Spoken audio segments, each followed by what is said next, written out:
नमस्कार मंडळी. आज आपण पुन्हा एकदा जाणार आहोत धुरंधर 2 बघायला अमित दादासोबत. सर्वात पहिले अमित दादाला त्याच्या ऑफिसमधून आपल्याला पिकअप करावे लागेल.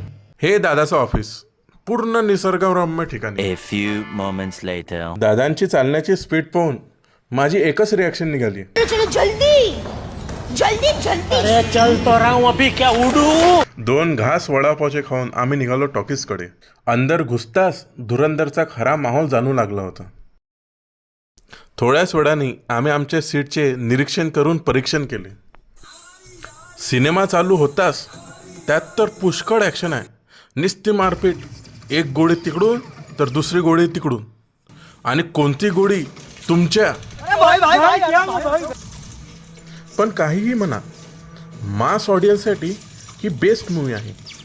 यात इमोशन पण आहे, ॲक्शन पण आहे, आणि सिनेमॅटोग्राफी तर परफेक्ट आहे. कोणी याला प्रोपगंडा मूवी म्हणेल तर कुणी नाही म्हणेल, पण शेवटी जाताना एका महापुरुषाचे शब्द आठवतात. ते म्हणतात, साला हिंदुस्तान में जब तक सलीमा है रहेंगे.